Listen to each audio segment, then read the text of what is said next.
I am so happy today to have Michael Weingrad, who's a professor of Judaic Studies at PSU. I met you a couple months ago, really briefly, and I was just really interested in your story. So thanks for coming. Thanks, Andy. It's great to be here. Yeah. And Kristen, thanks for coming back, co-hosting once Thank again. you, Andy. I Love didn't being intro here. you last time, so I'm sorry about that. At this point, I don't know that I need an Yeah. introduction on your Yeah. show, which Um, is I really appreciate. So yeah. thank you. Yeah. You're always welcome as co-host. But yeah. So tell people first of all, what just your curriculum involves. I was just curious about that, and then Yeah. Well, I'm a professor of Judaic Studies at Portland State University. We're a small department of four professors. I actually helped build the program when I moved here in 2005 for the job. There wasn't a Judaic Studies program, and I was really tasked with building it. I was okay, the first ever full-time professor of Judaic Studies, or as it's called at other universities, Jewish Studies. What do you think And it was about you that attracted them to you to build that program? Because it takes a unique person to do that. Thanks. I know that they had actually been looking for a few years before they found me. So I can't entirely say, but it's been I think part of it was that I enjoyed working with the local Jewish community, with potential donors, and involved a certain amount of fundraising as well as the academic side. And I like building programs. I like creating new programs. Not always as fond of managing them. I like handing that off to other people, but I So got. you had Yeah. built academic programs before? No, but I'd been doing a lot of community work and community Oh, sure. education. So I've always been doing, I think, my best impression of an academic scholar. I love writing for more popular venues that people actually read and interact with. I like teaching high school students as well as college and graduate students. And I think that may have come up as part of why I yeah, landed in yeah. I didn't Portland. actually know. Yeah, you kind of started that whole department there for that. Yeah, Yeah, yeah. So really proud to have created it. Was very happy about 8 years ago to hand the directorship over to one of my colleagues. So he has to deal with all the admin side. you But kind of yeah, pass the reins over. Yeah. exactly, exactly. So yeah. So what is that like? If you're a student, what does that entail? What's the So we have a really rich range of different classes. I'm a literature guy, so I teach a whole bunch of different topics in modern Jewish literature. Israeli literature, topics courses, everything from messiahs in modern Jewish literature to American Jewish experience in film, to seminars on very specific topics. I've done courses on Jewish literature and life in Baghdad and other mm, cities. That'll be And then fascinating. it's been really fun, and all three of my colleagues are historians. One does modern European history, one does Israeli cultural history, and one does history of the ancient world. And so it's a great wide range of courses. And we're not a big department. We're never going to be some gigantic degree factory for the university, but I think that's also part of why students like us is we can focus a little more individually on students. So yeah. can you major in this Yeah, so we program? now have a When major did the and minor. major begin? That was around 2011, 12, I want to say. That was one of the last pieces that I put in place while I was directing the program before handing off those reins and saying I'm gonna work on my own stuff for a Nice. while. So I mean, it's a great job in its kind of nuts and bolts. And if any professors who complain about how hard they're working are should be smacked. It's Okay. Wow, we that's have it very great. good. Yeah. Um. Yeah. So that's a really interesting curriculum. I'm just curious, what has it been like? Obviously, since October on campus. Mm. Because when I first met you, you kind of mentioned that it was Yeah. getting difficult, and Yeah. I mean, there is this very overt, really repugnant wave of anti-Semitism that Yeah. is it's wide open on particularly on university campuses. Um, this did not take me by surprise to much extent, because I am kind of a unicorn on my campus and in higher education, in that I'm politically conservative.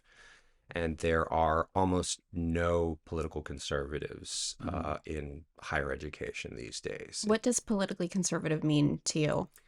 That I don't filter everything that is good and just and ethical through a left-wing framework. I don't see our politics as good guys versus bad guys in terms of Democrats versus Republicans or liberals versus conservatives. That there are conservative ways of seeing the world that are very humane and necessary and compassionate. I was actually just giving a little talk to some students the other day, and brought up the 18th century uh, uh, statesman and thinker Edmund Burke, who's Mm-hmm. really a foundational figure Mm-hmm. for modern conservative politics. And I think the most, some of the most important things about Burke is that he thinks that human beings in our core, we're not just isolated individuals who are happiest when we get to choose everything about ourselves, that actually we're born into families, we're born into cultures, we're born into societies. And in many ways, we're happiest when we get to combine our own personal choices with the nourishment of all those things that have helped make us who we are. So I think that's a conservative way of looking at human beings and how we thrive, that very often gets left out. Do Yeah. you feel like you filter things through a conservative lens? And maybe if so, is that purposeful to sort of counteract potentially the majority narrative that the students might be getting?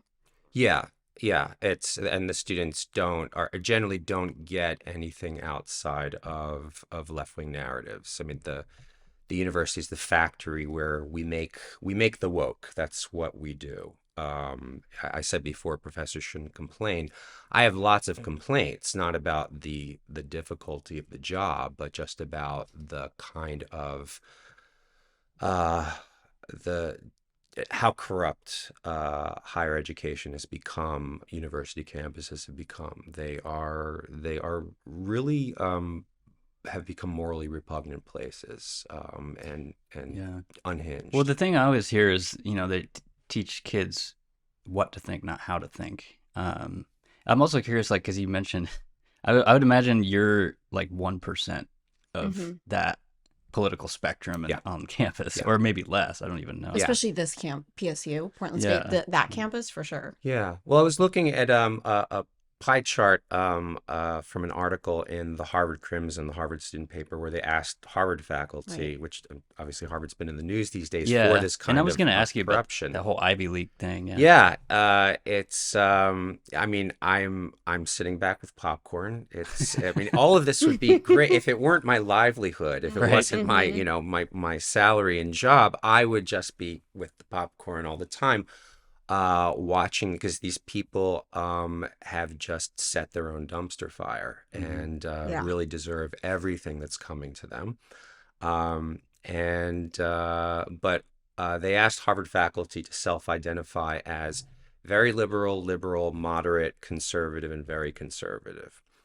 Um, and very liberal was, I believe, 38%. That seems low. Liber Liberal was an well, I think before we even get into that, we have to realize what is very liberal, liberal, and moderate mean at Right. Harvard. I mean, Right. Hmm. moderate probably means like Oh, I that's a voted good for point. Clinton, The barometer's totally Yeah, different. so it's not even Yeah. People who yeah, That's are exactly right. moderate are actually probably more left than, yeah. exactly, Yeah. Well, I exactly. was just So, thinking that because I voted for Clinton, and I would probably say that I'm moderate, but I'm probably left of center. yeah, Hmm. yeah. So So so 40% So that. Harvard, so very liberal and liberal were around, I think it was over 70% together. Mm, Moderate was like another 20 something percent.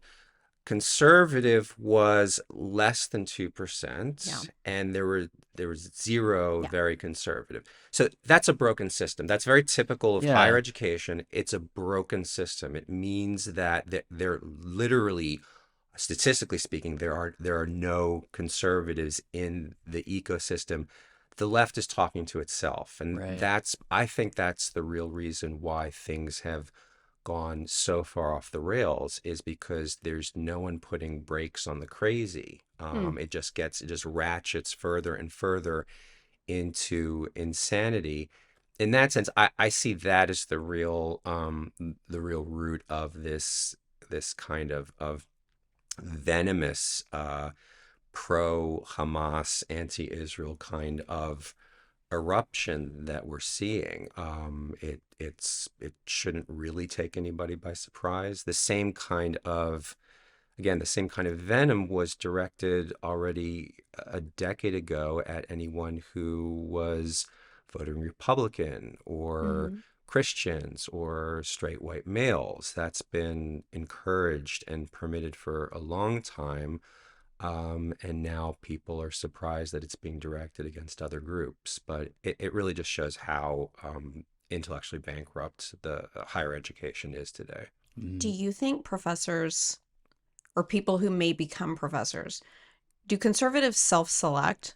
In other words, do conservatives, what is the reason for this corruption, as you put it, in higher education, i.e., this imbalance of political narratives that are being fed to the students? Is it because conservative people decide, I'm not going to be a professor, there's no room for me, nobody will hire me? Is it because the universities don't hire conservatives?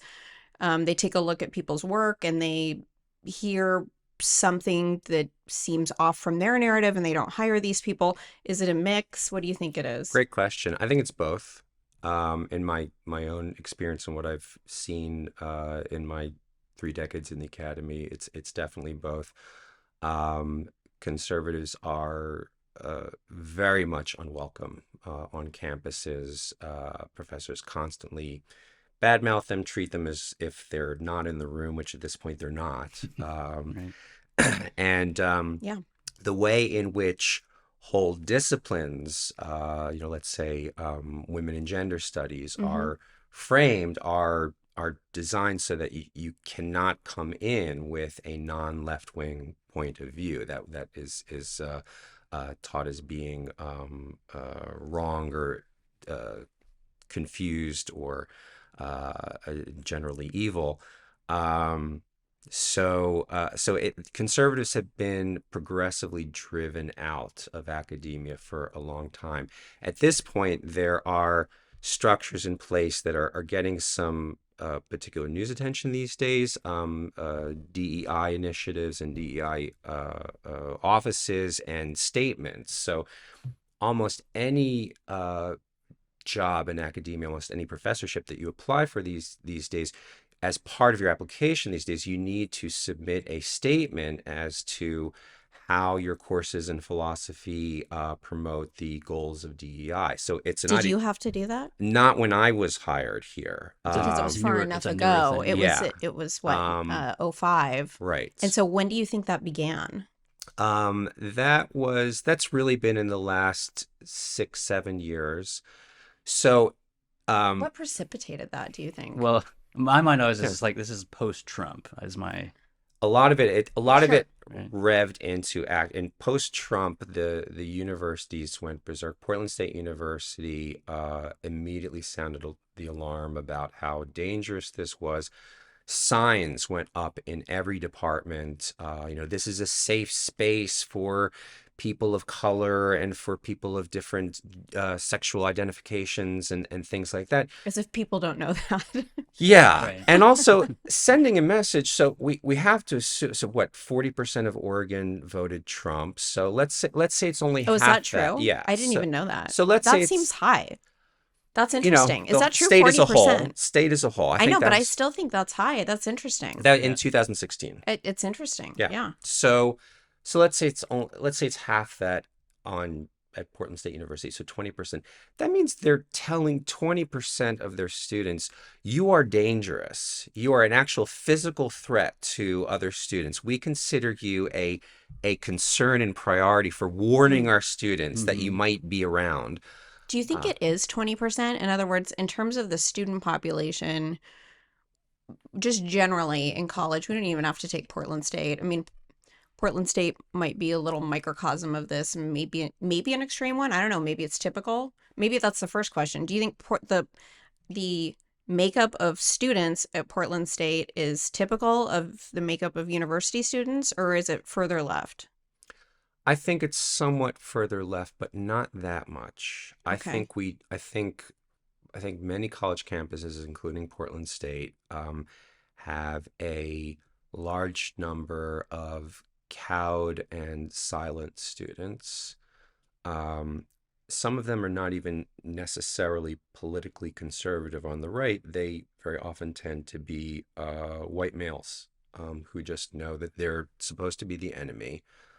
And they are still told by everybody, you need a college degree. You need a college degree both to get a job, and you need a college degree to be taken seriously in our society as a worthwhile human being.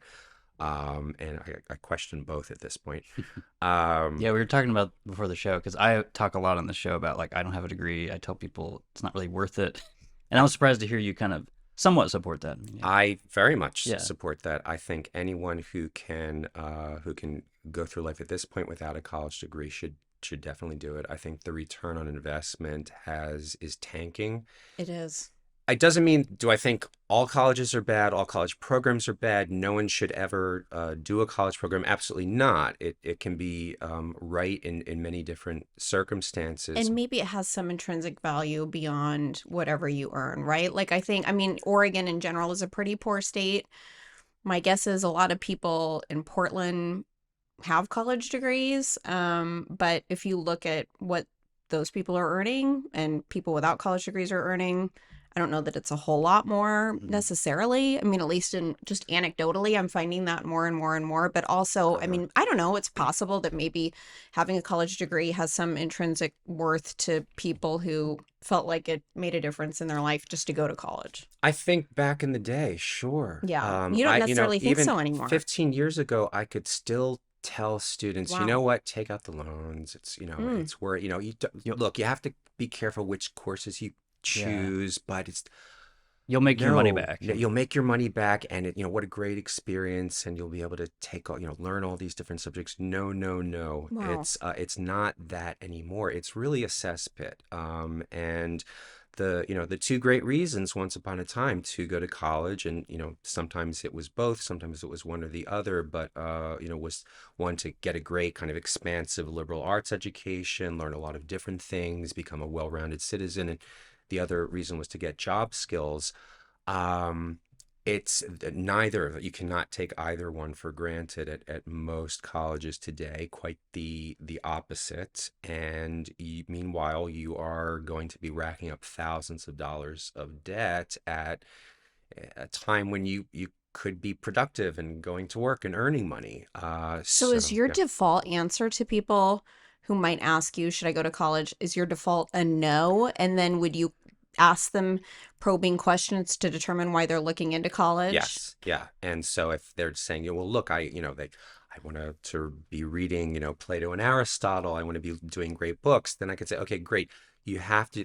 There are still liberal arts programs, liberal arts colleges in this country that I think still offer that kind of great classic Which education. ones do that? So I don't want to necessarily recommend Oh, schools that I'm sure, not up sure. on at this moment, but But you're just certainly, saying yeah, generally. I would People could still, figure it I out. would look at Hillsdale College. I would look at St. John's. I would look at a number Mm, of Catholic and Christian schools. mm, There are, but I would not go on the reputation from even 5 years ago. I think things are changing so rapidly Hmm. now Hmm. that you really have to, again, check under the hood. And but those programs still exist, What and would thank they look goodness. for if they are, let's say somebody is going to check under the hood. What are they looking for? I think for starters, if you go on the website and you see a bunch of language about Land racial acknowledgements. justice and land Yes. Hey, acknowledgments, we were just talking about that all the yesterday. ticks, Yeah. yeah, just then run. And talk to current students to recent graduates go to the places, but it's not enough just to assume, oh, my parents went there, or I went there, and I've heard great things about it. What you heard even 5, 10 years ago may no longer apply. The rot is accelerating.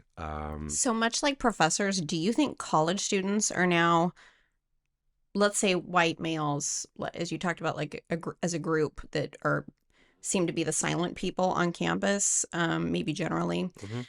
Do you think college students are starting to self-select also in the way professors do, where they're saying either I'm going to go to one of those specific schools, and it doesn't have to be a white male, it could just be somebody who recognizes the tenor of the way the university is changing, Right. or you know what, it's not worth it to me. I'm going to go, I don't know, to live abroad, or I'm going to go to LA and Right. live with a bunch of people in an Just apartment and just live life. try to get a job and Yep. start where. Yeah, no, I think we're definitely seeing that. So then campus is changing too, right? Like campus, so professors are shifting further left. Campus, on campus, the students, the makeup of the students, also shifting further left.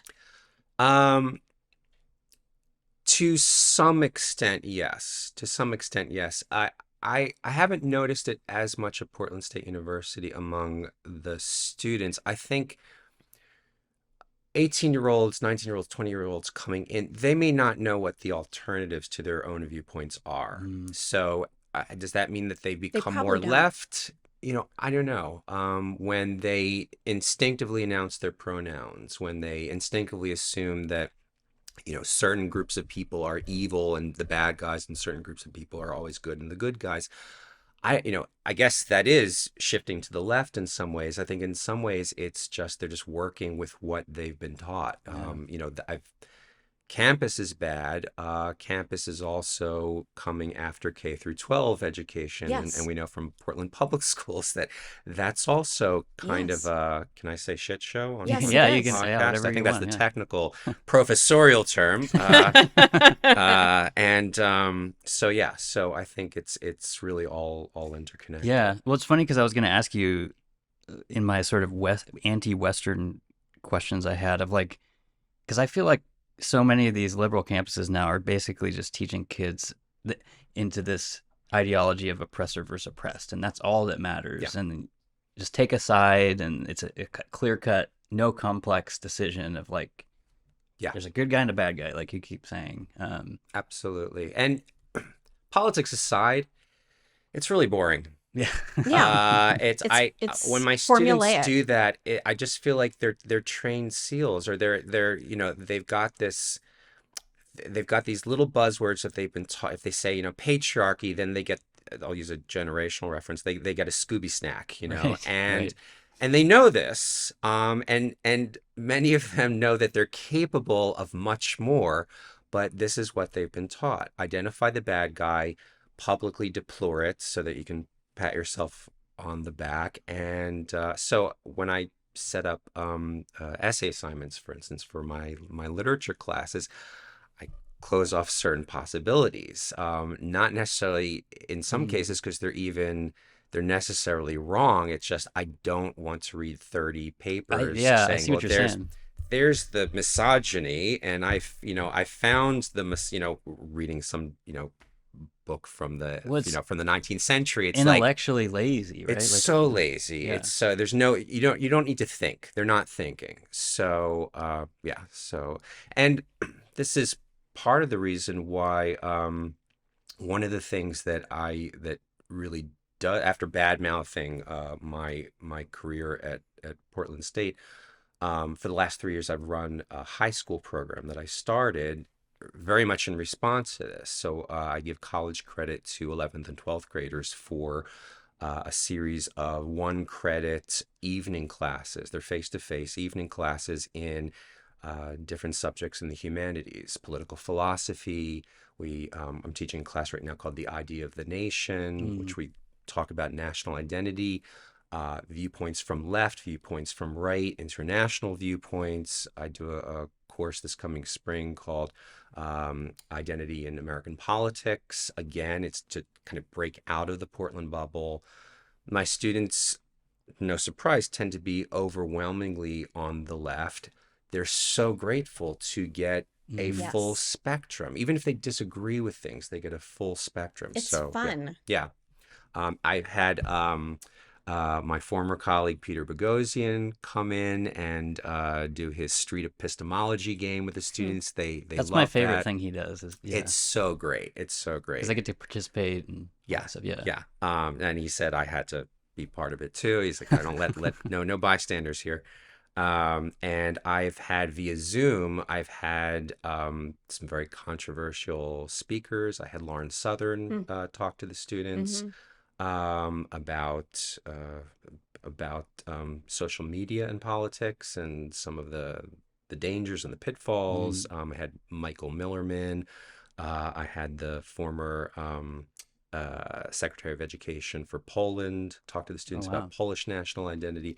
So really wonderful wide range Yeah. of thinkers, and the students appreciate it because suddenly they realize they've only been getting a little slice of the Yeah. story. I was curious. Yeah. Do you see the success in that? It sounds like you do because I see there's just such a grip on Hmm. kids, and I don't know if it's phones and social media or they just kind of like you said have this default position on a lot of stuff. And I think I think really a lot of it is just the Portland bubble. I mean, that's what how the students refer to it. They say, I feel like for the first time I got out of the Portland bubble. And again, my goal is not to turn them into conservatives or Republicans. It's to enable them to kind of yeah, see that broadening. bigger picture, Yeah. and to, if they're going to disagree with people, disagree in interesting, productive ways where you understand more rather than Yeah. less. And it sounds really healthy, like even having some of those guests on you said, because a lot of times, like even young people still, I'll talk, like they're scared of like Tucker Carlson or people. And it's like just hearing the name. And it's like, My you can students, when listen to I people without, when I told them that we were going to talk with Lauren Southern, there was a lot of I concern, bet. and they came away from it seeing a very much a human being with a lot of self-awareness and self-criticism. I mean, it was actually a very powerful moment. And I would share these things, but it's really important in this class that I tell all the guest speakers that it's not recorded. Of It's right, just a course. right, yeah. chance to dialogue with the That students. The allows students them to get, speak freely. yeah, exactly. And where is that something people can like go to a website and find out more about that? Or Yeah, so I forget exactly what the website is, but the title of the program is Perelandra, okay, Perelandra, the Perelandra Scholars Program at Portland State University. You can see the website. There's an upcoming class this spring on identity in U.S. politics. I'm not exactly sure who the big controversial speakers that I'm going to bring in are, but I definitely encourage people to sign check up. it out. Yeah, Yeah. that sounds cool. So it's on the Portland State University website, which is great. Yeah. This may disappear at the point at which Portland State figures out what I am doing, and I'm not Oh, really should I not joking. have said No, that? no, no. We should let's get as Yeah, get many more students traffic. into the program as Yeah. we possibly can. So But it's under the Judaic Studies department, department. Yeah, yes, and it is called Perelandra. It's called the Perelandra Scholars Program. And if you Google it, it should just pop right up. And there's a link that says how to register. And then there are some good questions where you can ask yourself if you know that the program and the courses are right for you. great. Yeah. And Perelandra is the title of C.S. a Lewis. favorite C.S. Lewis novel of mine. Yeah, so I'm a big That's C.S. great. I It is suffer cool, yeah. from a Yeah. condition that I've come to call Jewish C.S. Lewis envy. Right. He's just so great, and I need to read more. I went through a lot of literature when I was younger, but I never got into C.S. Lewis. My mom loved reading C.S. Lewis. yeah. Yeah. Well, the adult books, the trilogy that Perelandra is part of, which are kind of science fiction, metaphysics, Christianity, and the third book is actually campus horror. Okay. They're just really fun. So Yeah. What is your academic background? Where did you go to college and grad school? so I did my undergrad at Yale, English major, and went to graduate school at University of Washington. Also got a PhD in English. I thought I was going to be an English and American literature type person, but I got the Jewish bug in my 20s. I grew up in a pretty typical assimilated East Coast Jewish family. It was, kind of something in the back. Ethnicity, it wasn't like a big part of our lives, or was just kind of diffuse. And in my 20s, I just felt that either I wanted my Jewishness to be meaningful and something that was based on things that I knew and could do, or just give it up entirely. And so I started really doing what I do best, reading and studying. And I spent my first year in Israel in my mid-20s, and that began kind of a love affair of many years now. Israel's really my happy place. Um, and and lo and behold, my first academic job that I got was actually not in English or American literature, but in Jewish studies. I spent 3 years teaching at the University of Leeds in England, Okay, wow. as a fellow in Jewish studies there. And at that point, I guess no one thought to look at my background and realize I don't actually have a degree in the thing that I'm a professor of. But it's worked out well, and so now I'm a professor of Judaic Studies at Portland State, and work on a lot of different topics. Again, I think probably in my soul, I'm more of a literary journalist. I like following different ideas and learning about new things all the time. But I've published a few books on modern Hebrew literature. Mm, I did actually, I guess one of them really is American finally, but it was about Hebrew literature written in the United States. So I okay. managed to mash the two together. Um, Yeah. I was curious, yeah, what you'd published and stuff, because, yeah, yeah. so I do, for, again, part of because I think academia is so broken, I have very little interest in publishing academic articles in academic research journals. Yeah. I think Like, they've become a and joke. like most people know what Peter did. Right, He Peter's kind of hoax, where put he these just hoaxes, just yeah. put these ridiculous topics and sent them to academic journals, and They got they it. They published accepted them, yeah, them. yeah. But even some of the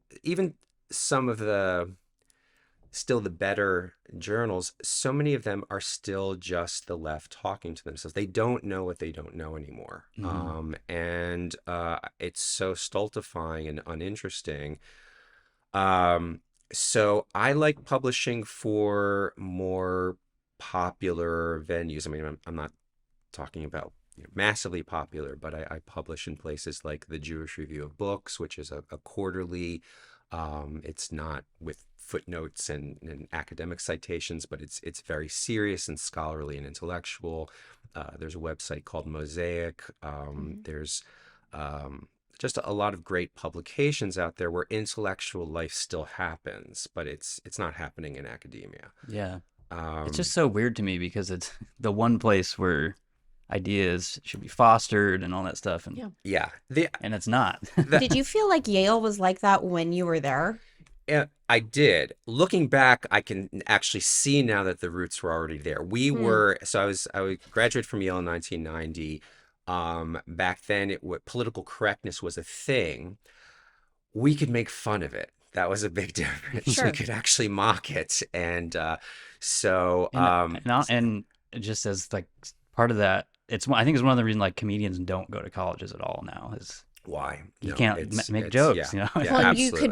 you could be assaulted. You could Yeah, you be Yeah, could, hurt. yeah, yeah, protest for physically. a You're right. comedian and stuff. Right, Yeah. absolutely. So, but looking back then, I also realized that still there was not a woke far left bias, but there was certainly a kind of broad kind of liberalism in which anything conservative was still seen as somewhat exotic. And I think a lot of the woke radical leftism that we see today is kind of built on what happened before. Mm. That the kind of more sane mainstream liberalism just doesn't seem to have the antibodies to the woke virus. And so once you start marginalizing the conservatives and eventually pushing them out, liberalism can't stand up Mm. to the left. On some level, I think it agrees with the left, at least a lot of premises, and then the left is just much more brutal, and so it rolls over each and every time. Yeah. At least that's the way I see it. So at this point, higher education is just a massive jobs program for the left. That's really what it Yeah. is. That's an interesting Everything, way to put it. all the good things are kind of like peripheral accidental byproducts, but that's kind of what we're seeing today. Do Uh, you think that was slowly shifting to from liberal to woke, or do you think with Trump's presidency, everybody just sort of ran to the woke side and it was more of a maybe not immediate, but it was much faster window of little narrower period of time where suddenly it was woke. I think that was an accelerant. So it was But slowly and then it was quick. yeah, yeah. And some of the studies that I've seen about academic political self-identification more broadly show that. I mean, they show that a generation ago it was still, maybe 10 to 20% of faculty were identified as conservative, and now it's, just Yeah. bottomed out at, like 1% or zero, we're rarer than unicorns. So, but that doesn't happen unless the house doesn't fall down unless the foundations are already rotting out. And so in that sense, I think the accelerant is not the cause. It's just the kind of something opportunistic that comes It's in like because gasoline on the. yeah, Yeah. conservative, non-liberal, non-left thought had already been kind of delegitimized, marginalized, still permitted to be on campus as long as it behaved itself, and didn't take too robust a role in campus intellectual life. And so at that point, when you have Trump come in, or to some extent, I think it also has to George do W. maybe even. George W. And I think other factors, the trans ideology kind of moving from, kind of little internet places into kind of a Mm. campus incubators. So all of those things suddenly found that there was no real resistance. Even today at Portland State University, I have lots of liberal colleagues who are appalled at what goes on a daily basis on campus. They don't really know what to do. Okay. That's interesting. Yeah. They can't really they also believe in social justice. In other words, Right. this is the left always wins because they can say, look, don't you believe in our ends and goals? Well, yeah, we do. We just don't go that far. Just be Right. a little nicer. That's not an argument. Yeah. Well, and it ultimately just creates a hostile environment for Yeah, people who think differently, right? yeah, absolutely. So how I've managed to, because I'm not quiet about my, I don't hide my views. I don't broadcast them to students because they're paying good tuition money to hear me teach Jewish studies, not to, for me to say what I think about what happened in the newspaper today. But I guess I'm not important or interesting enough to have been canceled yet. So Yeah. Well, hopefully not. Yeah. um, I did want to ask because you got back from Israel yeah, recently. I'm just curious, like, what it's even like there at all, like even before this conflict and stuff. Because it just seems yeah, like a special place. And I had a guest in yesterday who was telling me, for Jewish people, it's just so special and like that we have a place, and Mhm. it wasn't always like that, right? I mean, yeah, yeah. I mean, it's my happy place. And yeah, it's obviously it's pretty different right now. And I went because it's been so heartbreaking for me watching everything going on, being far away here. I've got lots of good friends there. Uh, and so I had the opportunity to spend a month there. I landed on Christmas and was there for about 4 weeks and just wanted to see friends and give out hugs and just be there. yeah, And it is definitely, I mean, no surprise, it's a very it's going through real agony right now. You feel it. It's somber. It's fraught. Everybody knows someone who has been affected by the massacres and the kidnappings. Were you Or concerned for your own safety at all? no, no, because first of all, I'm boring. I spend a lot of my time indoors. I'm a very risk averse person, and my place in Israel is Jerusalem. I love that city. Tel Aviv is great. Tel Aviv is awesome. Yeah. People want to go That's and that's party one and thing have I a wanted good to ask time. because Yeah. like I don't know like the main cities and like 'cause that's what I hear like they're really Yeah, there, metropolises, you right? can Mm-hmm. pop, I mean, on the Israeli train system, it's like 40 minutes to go from one city to the other. And I don't think there are any two cities in the world that are that close and that different. Okay. And they just have an entirely different atmosphere and vibe. And Tel Aviv is definitely the face of secular Israel, globalized Israel. Just Youth. it's youth. Yeah. I Partying, mean, like it's you said. great. Yeah. I definitely always go. I always visit. This last time I was the first time I didn't. I just hunkered down in Jerusalem. Um, Jerusalem is its own vibe. It's really difficult to articulate, even if you're not religious. It's just got there's something special Yeah. about the There's a place, and history and yeah, yeah. it's rich, it's weighted, and but I love Jerusalem cafe life. I love the arts and culture life. So I mean, yeah, for Jews, Israel is this place that is haven. It's a place where Jews can live in, a majority. It's unique in all those ways. I have to say that for me, I've been going there since the 1990s. I've lived there for, a year at a time here, a year at a time there. Um, I just love day-to-day life there. I love the food, I love the colors, I love the live music, I love the galleries, I love the intellectual conversations. I love there are Jews who have immigrated from, well, I was at a dinner at a friend's house.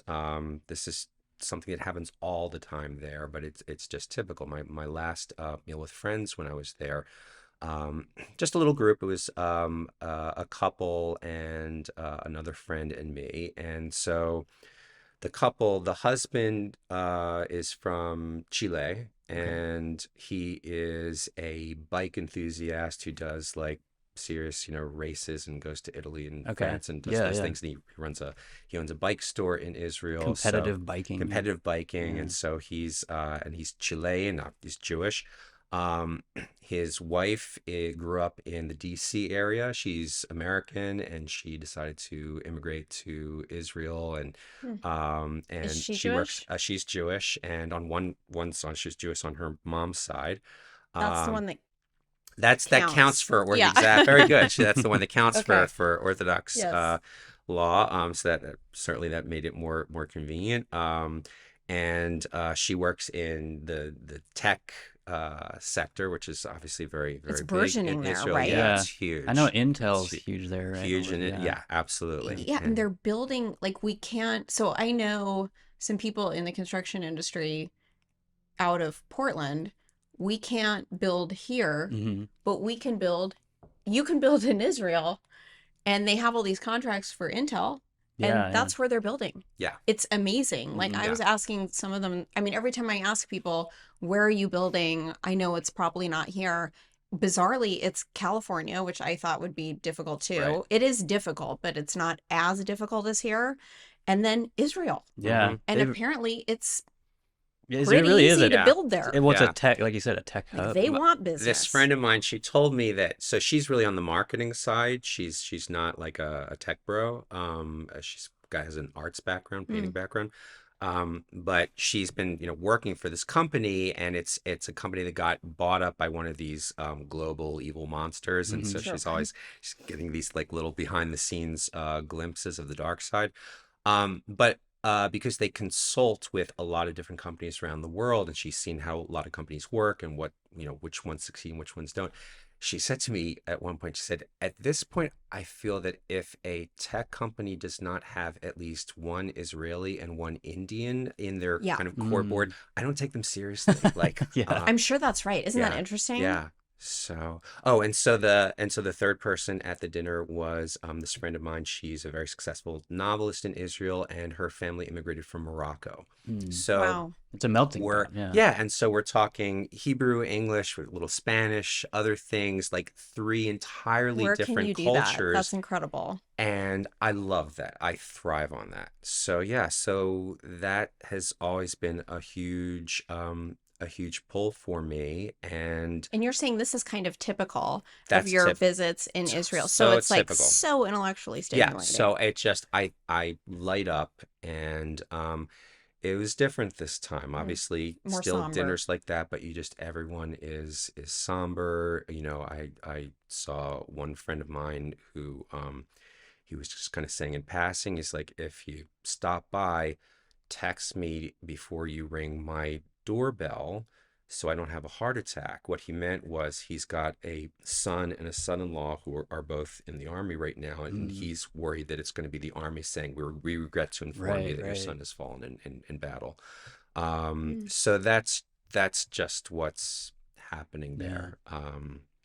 And But for years, even though since I moved here in 2005, I always had this pull towards another place on the globe, I still felt really lucky to be spending this long stretch in Portland. And I guess I don't have to tell you, but like for a number of years now, it's this place has just become a Yeah. hellscape, Yeah. and it's heartbreaking because it's entirely self-inflicted. And this was a great city. Again, I felt just grateful before. That was my Hmm. feeling.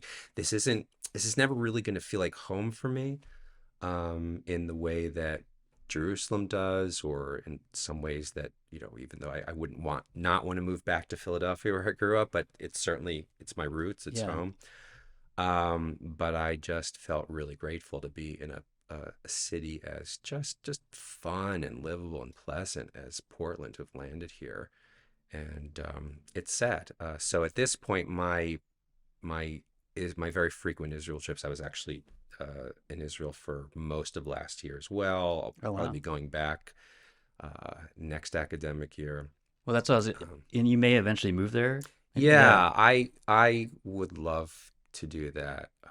Given the way you light up when you talk about it, I don't know why you wouldn't. Yeah, it's two important things. One is a job. Sure. I teach Jewish literature. I don't think Israel needs to import Americans to teach that Right, particular sure. subject. Yes. But we'll You see. may end up in the tech industry. I don't know. Exactly. I need to kind of, develop my side gig. And obviously my kids are here in Of Portland. course. Now that my kids are older, this is why I'm more and more thinking about the move at this point, Are because they interested in going over there? I mean, I'm assuming you've brought them numerous yeah, times, they've and all they've do all they like visited it? several times. They love it. They love it. They don't only one of them has ever, no, it's not true.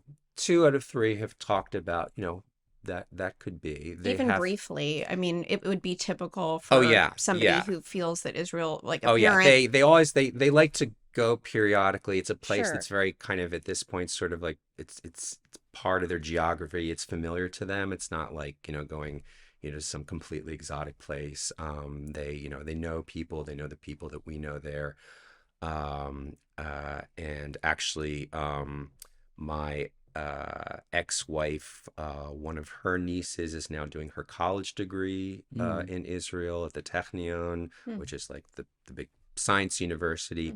hmm, And so it's definitely kind of on our family map. sure, But no, none of them. I think they're figuring out what their 20s are going to look yeah. like, and that sort of thing. Yeah. And I'm certainly. I mean, I would I'm definitely also looking around at other places in the United States. Yeah. I And think all of us have a lot of my guests, yeah, but I don't look, know. I Consider didn't that. grow up here. I don't have, my Portland stay begins in 2005. My Yeah. heart breaks for long-term Portlanders who either can't just say, "Oh yeah, I'll move Pick to pick Texas," up and and move. Yeah. just that's, great, without ripping out something of Right. themselves. I'm lucky in that sense. I can go.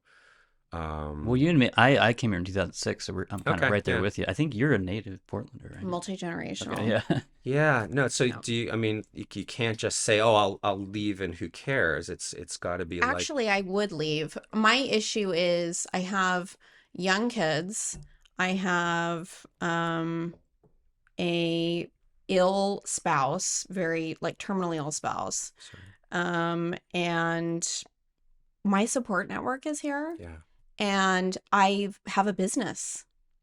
So, and it's not transferable. So I have a law firm and people hire me because they want people who can do stuff and legal Yeah. things in Portland, try cases in Portland or throughout the state of Oregon specifically. And then, people from across the country, sometimes even internationally, will hire me to do litigation here in Mm. Oregon Mm, just because I know Oregon courts so well. Yeah, and that's in law, that's really special, right? To have somebody who knows the local I courts. mean, it's a yeah. business that I've been building since the early 2000s. And it's lucrative and it's a way I can support my kids. And gosh, I mean, we were in Texas.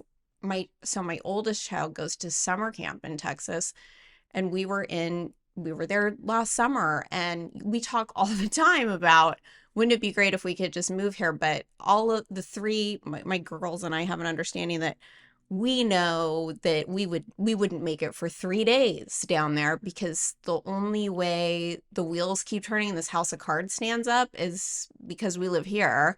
So the wonderful thing that we have about Portland is we are surrounded by really, really, really incredible people Hmm. that and it's not family, it's all friends. Yeah.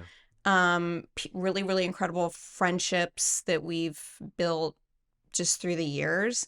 And I don't know how I would replicate that elsewhere. And with two young children, It's difficult. and Yeah. starting over again, Yeah. I don't know, I was talking to a girlfriend of mine. I'm like, what am I going to do? Like, just start all over again at a DA's office somewhere in the middle of Yeah. Texas Yeah. and raise two kids by I myself? I I don't would even. rather, it's like, it's the, it's a double-edged sword, right? Like, Portland is, all three of us dislike being here. On the other hand, we can make it work and we Yeah. have a Mhm. pretty nice life and we have a lot of really good friendships. And so our day-to-day life in Portland, with the exception of me working downtown and the things that they've seen, and not having access to a decent public school system, etc., all Yeah. the things that we Right. all know about. Aside from that, we have built a very nice life here, and I think we could have a nice environment elsewhere, but then we would have to start from scratch Yeah. all over Well, I was gonna again. say I don't even have kids, and I almost moved to Seattle in 2020. Thank God I didn't. But Yeah. but I was just thinking about that same thing. I'm like, I have to rebuild my whole support network, friends, Right. uh, But you're all that stuff. young. You are young. And you know what? I think we've talked about this. I think you would do really well in San Antonio. I love San I would Antonio. love to go to yeah. It's Well, just, yeah, it's hard to of pick my up and move. of It is hard my the because you my have all these contacts. Hmm. yeah, no, it's not something, it costs. It's very painful, and I guess I planned ahead by not having friends.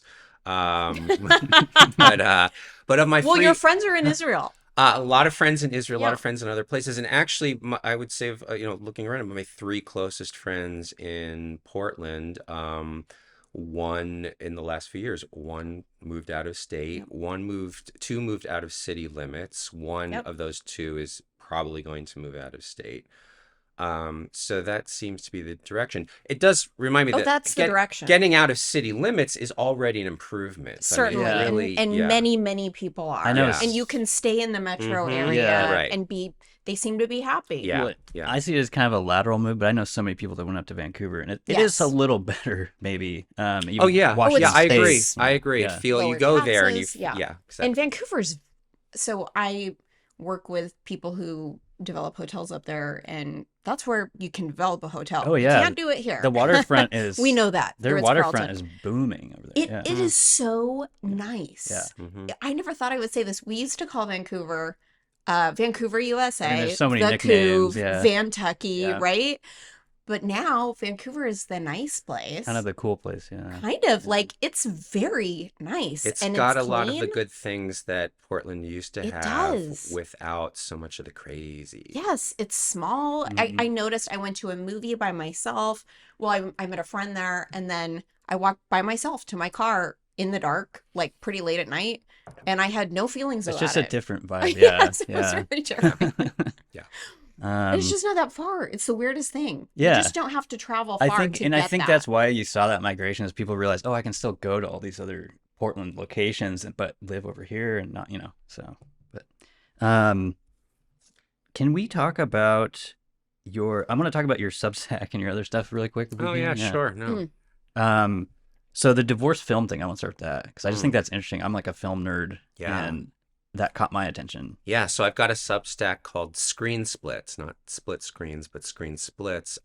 This started when a few years ago was teaching some courses in the film department, Oh, that's cool.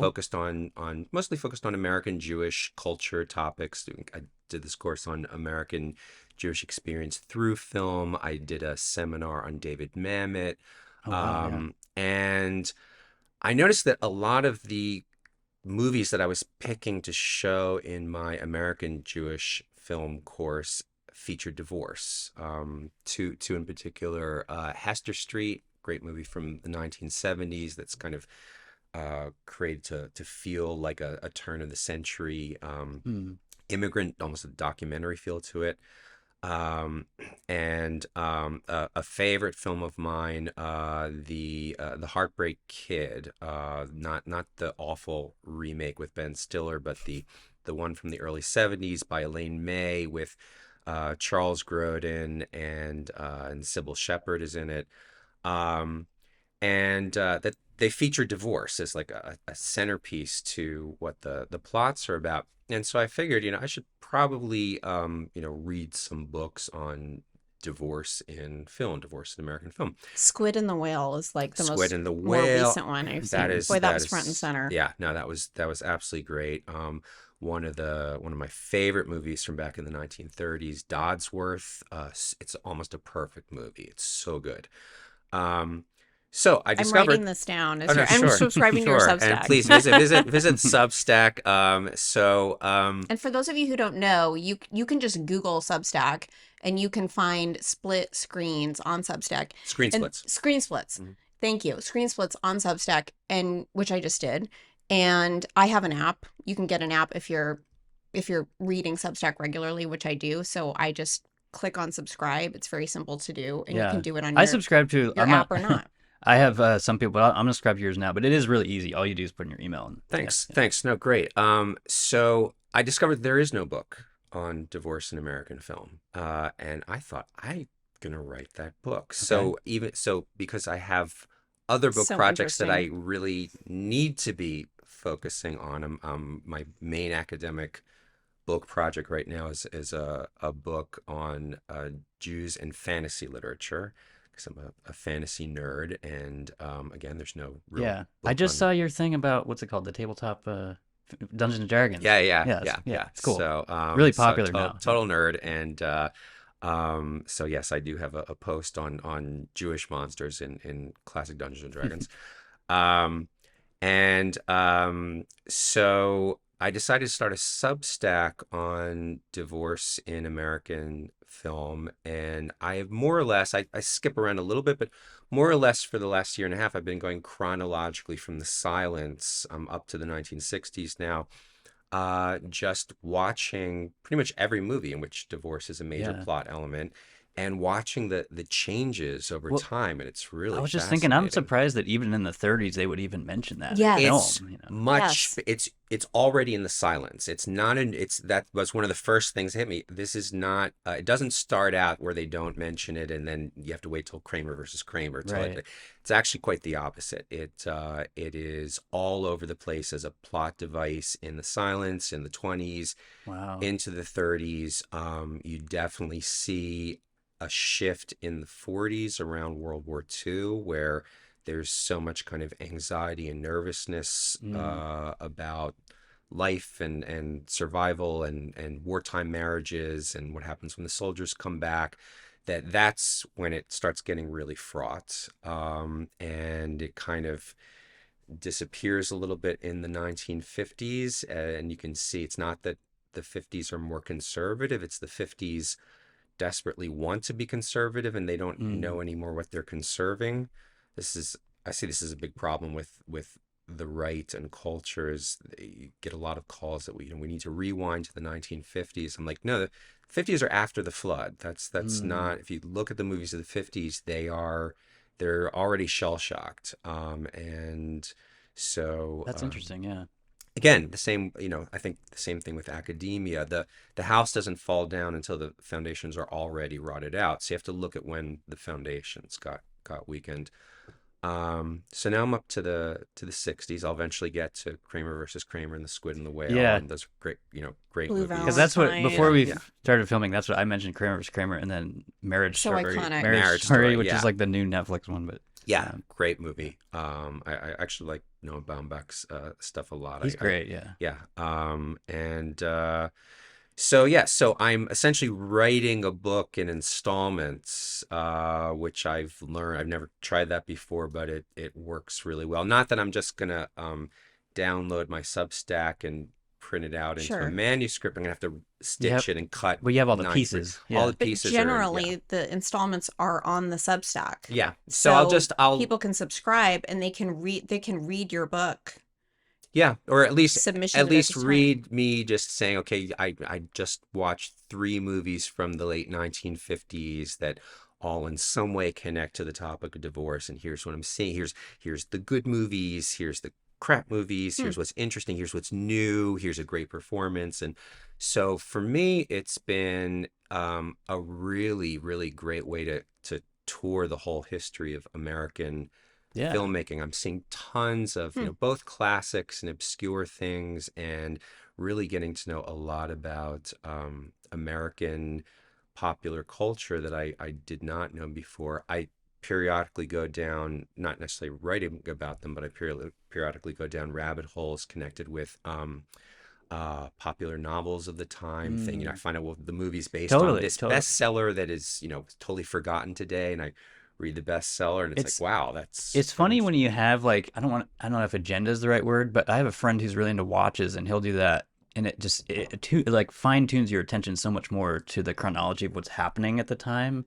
I think Because he's anyone, Yes. if you're interested in something, it's, again, we don't always have time for this, but I was actually just telling one of my kids, We can make it a hobby. I mean, I think it's about carving it if there's out. something that's interesting So it like to you, captures a your great attention. exercise is to pick one person or one aspect of it and do everything about it in chronological order. It's a different way of looking at it, because instead of looking at like, this is the great stuff, this is the bad stuff, you see it as part of this whole kind of career, kind of a person creating over time, yeah, or in this case, kind of a history of American film developing over time. It's a neat thing. It's an educational thing in a different way than it just is kind really of, cool. Yeah. I set. was curious too. Did when you were teaching more film stuff in the film program? Because I briefly went to the Northwest Film Center, I believe it was called. Do you remember Hmm. that? They had that Yeah, little yeah, office downtown. yeah. Was that related to? No, Okay. yeah, no, I think they do some kind of programming in common, but Okay. separate. I was just curious. Yeah. And Yeah, so and I like those classes. Not currently doing them at this point, but I actually did trot out. I taught divorce in American film in the film department 2 years ago as Hmm. a Okay. way of Okay. kind of, furthering Yeah. my research. Anyway, it's a fun sideline. Another thing that I've got coming up this year. If you want to get really, really obscure, everyone, I have written a short novel in verse, in sonnet form, Oh, and wow. it's a Gen X nostalgia novel. It's set in 1982 and 83. And it's coming out in September. Okay. I'm With really excited. I was a Gen Xer. I'm actually really excited about Okay, this. if you want like all the pop culture references, like it's just chock full of all the bands, all the great stuff in sonnet form, and who doesn't? It will be coming out in September, and it's about teenage love in the age of MTV and Ronald Reagan, Love it. and everything from Violent Femmes to Duran Duran to Nice. it's all Yeah. good. Where do we Yeah. find this? Is it going to Um, be on Amazon? it will be on Amazon. Yeah, yeah. Fabulous. So not up yet, but the my editor just contacted me, so we're gonna be working on the manuscript soon, and it's supposed to come out in September. That's So exciting. that's Fantastic. probably the Yeah. thing that That's soon. I know I'm supposed for my job. I'm actually supposed to be doing these more kind of literary analysis things, but that's been a kick. That sounds That's fun. Yeah. pretty literary.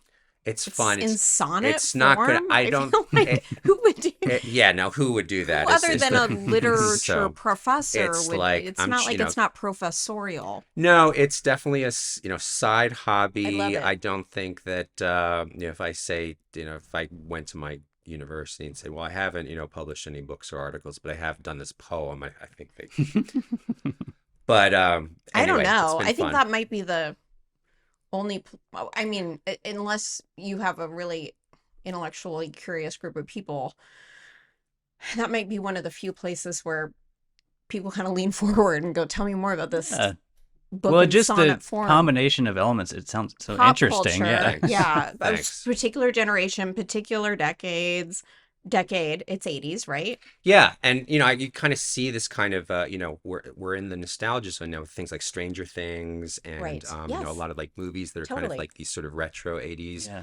Even the sounds of a lot of the bands Yeah, today. I feel like And people just so love references like that, yeah, and they love they do. finding them and tying them to yeah. their own nostalgia and So stuff. I've rhymed them, and yeah, it's about a teenager in Philadelphia in the 1980s, and he meets a girl, and true love never did run smooth. So Yeah, we'll keep an eye out for that. I was just thinking when you said MTV, I don't think I've ever said this on the show, but I told the story before. My sister, when I was in public school, got sent home for wearing an MTV shirt. Are you serious? When, yeah, Wait, and what this year was was in the this? 90s. Oh, I was like, my that- kids wear that every day but almost, I but kind of tell that story when they're not in sometimes uniform. to like, it just seems so weird looking at school systems now. Like, wow, that's, kids It do so was much worse seen than as Right, that. off right. limits. Yeah, it's quaint now, isn't it? Yeah. Right. But they were like, go home and change your shirt.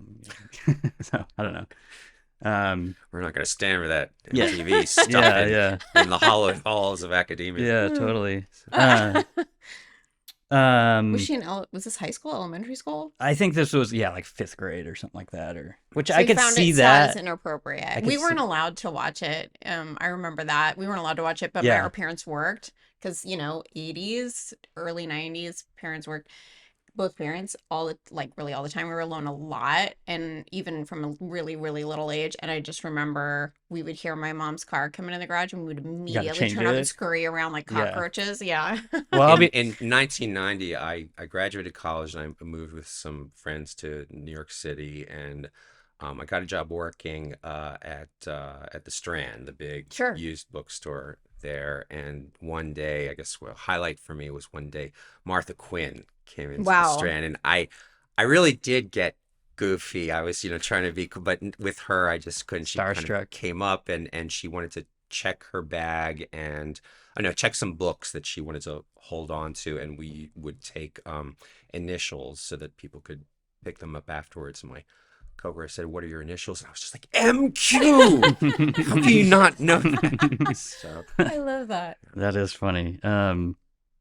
Yeah, tell me, you kind of did your Northwest story. I was just curious. You came here in 2005 from Philly. Is that what you're saying? No, Or no, you were in overseas. I think. So I taught in England from 2000 2003. Then I got I was on a fellowship at the Center for Jewish Studies at at Harvard back when that was something you could be proud of. Uh, and So and that was a good experience. at the time, yeah, it was a great experience. Although, I mean, it was already obvious. Like, I'll just give, one example. I was invited to participate in this year-long fellowship there, and by one of the only two conservative professors at Harvard at the time. Now one retired. Oh, the other's retiring too. So now there's Just zero. Wow. two? Wow. Now Wow. there's zero. But one invited me, and one of her colleagues, I met him my first day on campus and bumped into him, and I said, "Yeah, I'm really excited to meet this wonderful, brilliant professor. She's a chair. She was held a chair in Yiddish literature. Her name's Ruth Weiss, and an intellectual hero to me. She's a brilliant scholar." Um, and this colleague of hers said, "Oh, she's she's the nicest fascist I've ever met." Wow. And he just A, thought that was funny, Yeah. and B, assumed he could say that to me because naturally I would agree with him that Mm. since she's conservative, she's just this awful, evil person, but we can be tolerant of her because she's like one of Yeah. two people on And of course, campus. nowadays that word's just thrown around Yeah, all the time. Constantly. Yeah. It has no meaning anymore. yeah, absolutely. George Orwell said back in the day that we call fascist anything of which we disapprove. So Mhm. that's um, so so I was at Harvard for the year, and then I got the job here and moved out. Okay. So I'm always just curious, people, like, how Portland, like, came into your periphery or great wherever it, question. the job. It was, wasn't yeah. off the map for me because I had done my graduate school at UW sure. in the 90s. I see. So it's right across, Yeah, yeah. exactly. Yeah. So it wasn't like, where is that? When I moved to Seattle in 1991, I was an ignorant East Coast chauvinist. Yeah. I didn't No, of course. Portland wouldn't be on your radar then. It's just like, Yeah. you know it from like Frasier or something. And Yeah, 90. I mean, this was when I moved to Seattle in 91. It was pre-Starbucks, pre-grunge, Wow, pre. yeah. It was, when I got like You were right Microsoft wasn't before even. that. You were Microsoft, right exactly. before Just that. I Actually, you were in a great period of time. It was amazing. I didn't It realize was it at the amazing. time. I was just applying to graduate schools, and Sure. that one gave me a teaching assistantship, so I jumped on Mhm. board. But I didn't. I always tell people that growing up on the East Coast, you got your American geography through the weather report on TV, but the weatherman. Rainy. But the weatherman always stood in front of the West Coast, so Seattle was Oh, behind okay, his. yeah. So I had no idea really what was there. Seattle was Like, behind just his don't pay head, attention, and just yeah. so. It's above California Yeah, somewhere. so I think when I flew out, I think I expected to see the waves of the Pacific Ocean crashing on the shores of Seattle. Just it's Yeah. West Coast, Yeah. right? So Yeah. That's cool, yeah. What's your favorite thing about the Pacific Northwest? If you think of a person, place, thing, anything. Wow. I mean, a lot of different things. I do love the natural beauty out here, and that's saying something since I'm not an outdoors person. And I like the way that, again, I think we've lost it now, but I used to like both Seattle in the 90s and Portland, and until about 10 years ago. I like the way that there was a kind of interesting, thriving cultural and intellectual Mm. scene that didn't need to compare itself and constantly plug into New York or I like LA that or too. yeah. It was its Um, own it was its thing. own thing in It a always good was, yeah. way. And I think that's being I think it's I mean, now it is, but not in I a think good it's way. become more artificial now, and it's become its own thing in a bad way. Mm. It's a It's now spectacle. it's a bad brand. But yeah, so I think it's heartbreaking because I think this was a great city, and I do want to I want to support the people who are sticking here and who are fighting for the good. There are a lot of amazing people. You've had a lot of them on your Yeah, I would say, well, just you podcast. coming here, Oh, it's part of that to for me. me. It's a pleasure and honor. So yeah. So I don't want to give up hope. But definitely what the Portland right now is not.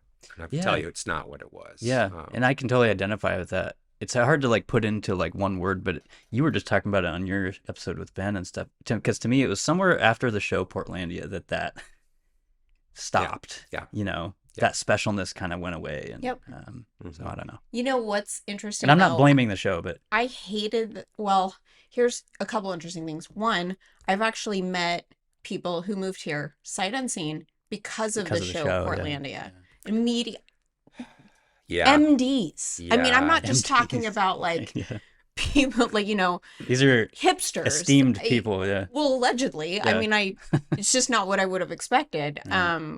But that happens. And then also what's interesting to me is I hated that show when it was on because it was too on the nose. It was just way too on the nose. Now I watch it and it's hilarious. They could not do that show today. No. No way. Not We have funny. shifted so crazy on that political spectrum. If you did that show would immediately be canceled. They would be pilloried. Yeah. Yeah. It's Yeah. hysterical Yeah. to watch now. It's almost like a relic. Yeah. It's like the Archie Bunker show. Back when you could remember jokes. Yes. Yes. Remember humor. Yes. I So- mean, it's very funny. I now. always think of the whole Dream of the '90s video they made for that, and it's Which like was hilarious. down on the waterfront, where it now looks totally different. Like you Right. couldn't Well, really yes. make a video down there. No, you But couldn't. I think there has been, I think that a kind of in-migration, out-migration has been a lot of what goes on in the city in ways that we probably don't have even the data. Or, we have the general data, this number of people are leaving, this number of people coming in, but who are they? Yeah. And if you get a shift of even 1% or 2% of the population where more woke people are coming in and more non-woke people are leaving, I think that a tipping point is very, very easy to perform. where That's suddenly actually what it starts- sounds like yeah. because Anthony Effinger at Willamette Week has done, it's anecdotal, but he's done a fair amount of articles surveying the people going out and the people coming in. And he says one thing we know about the people going out is they make money. Some of them, a lot of it. Mhm.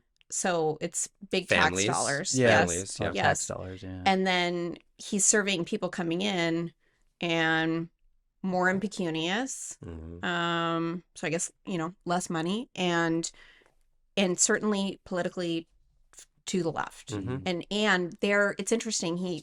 It's anecdotally also, people are not just moving out of county, they are continuing this Texas, Florida, Idaho exodus, much to the chagrin of the Texans, Floridians, and Idahoans and their property values. But also the people moving in are from some of those states. Right, He did yeah. at least one Mhm. article, maybe Yeah. two about Well, that. when you were just saying that, that's what I was thinking. It I was think there's a lot of so people interesting. who want to escape from what they see as those states, Right. and That's it's what kind of they the were same saying. thing that we're talking about going to somewhere else. But Yeah. To me, it just kind of comes back to this whole. I was explaining this like a couple days ago to a coworker of like why I love the idea of a republic. Of like, yeah, we have these states' rights, and you can Right. move to a different state if you Mhm. want, and but yeah, I don't agree with those people that this is their haven or anything. But Yeah, that's but- kind of what one but of that's- his articles was yeah, about. And I yeah. found it so, it was funny. I was reading it last summer in Texas, and it was about people from Texas moving to Portland and Florida and, a bunch of those places. And they just felt like that this is their homeland Yeah, or yeah. this is the promised It's a land. And better I place, was reading this article thinking, yes. And I was reading this article thinking, what would be interesting, and I don't know if Anthony's watching this, actually I should ask him about it, but what would be really interesting is if he did like a retrospective of those people just a year or two in, like Yeah. how was this going for you? Yeah. Did it work? I mean, I'm curious about did it Mhm. work out for Mhm. them? Yeah. And I'm wondering if maybe no, because Right. it is so expensive.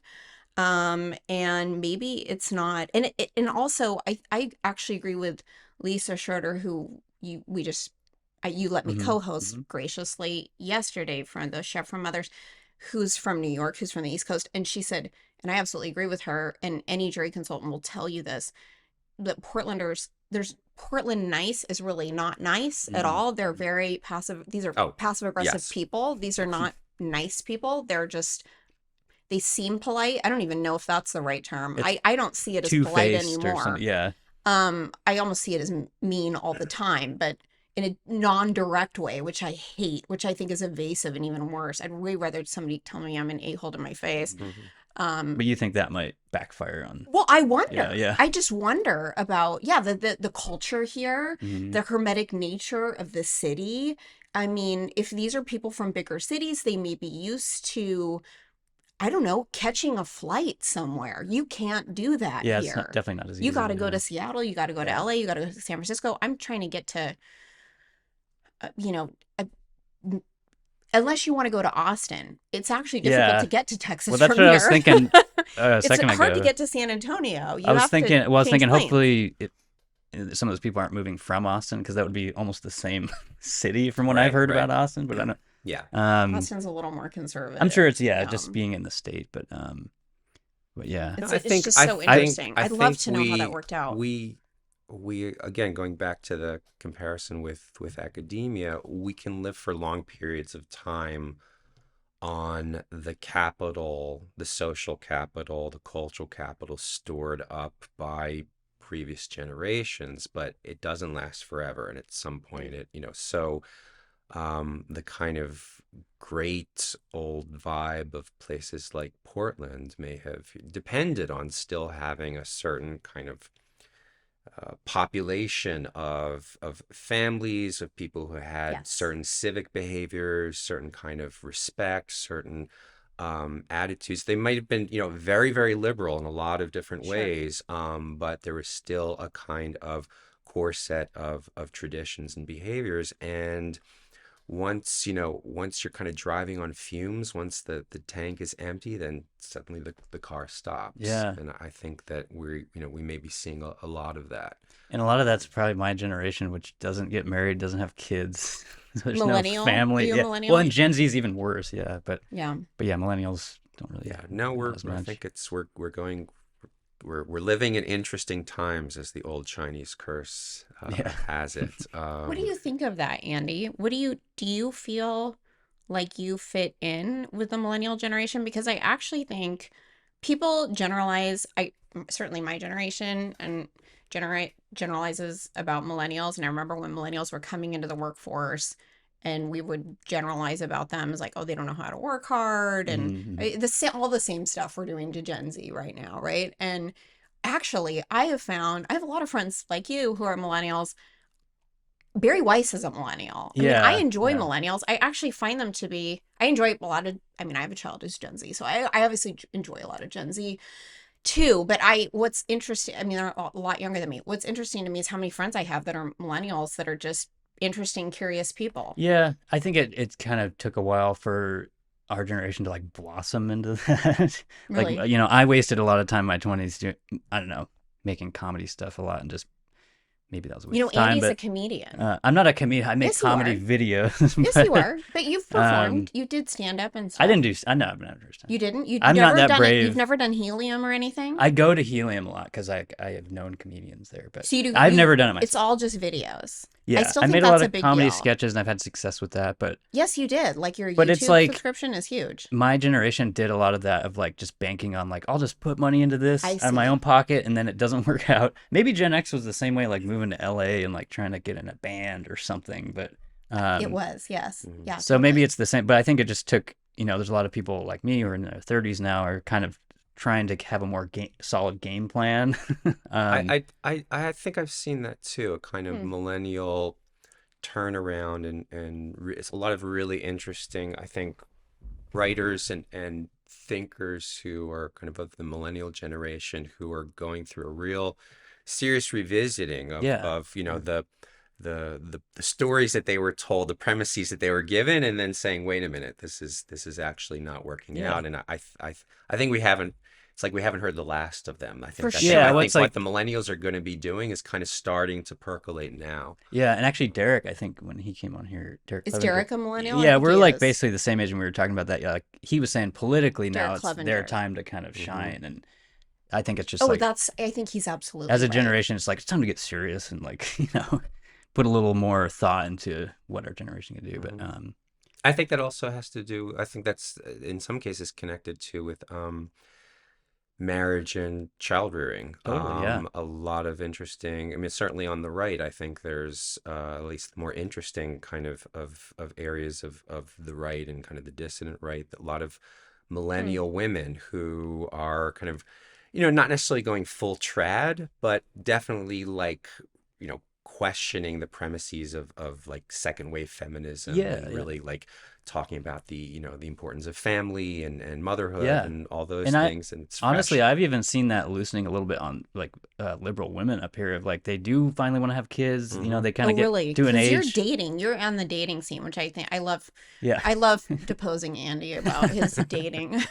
I see it more because It's so fascinating. I think I don't know if it's like younger people try this poly thing for a while and then Yes. realize like, oh, I have to That's have a a Pacific family. Northwest thing too, though. But at some point, yeah, I think they make a decision like to have children, and it just takes longer for our generation. Maybe I don't know. What is so this is completely out of nowhere, but Okay. I just wonder what is the I'm this is very generalizing here, but and it's probably essentializing genders, but what are women in the Pacific Northwest into this poly thing? And do you think they stay into it, or is that more of a male thing and they go along with it? That's a good question. Yeah, In your just from what you've yeah, observed, I think from what I've seen, it's kind of an even is it split really even? of woke people who think that this is a good idea, and then 5 or 10 years later, they realize it was not a good You idea. men and women both I think, realize it's not yeah, a good idea. yeah, That's interesting. probably people in their And 20s. you've seen that evolution,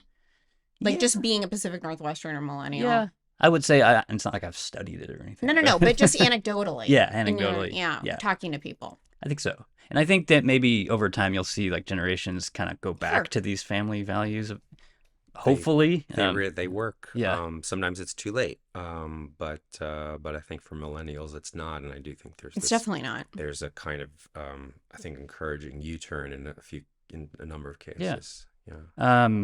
Well, yeah, this has been a really fun conversation. But if there's anything else we want to talk about before we wrap it up here, No, I've really enjoyed this. Thank yeah, you. this was fun. Like this was, I don't know. I'm just glad to talk to you today. This all three of us. Yeah, it Thank was Yeah. you. fun. No, Yeah. great. Thanks for having me.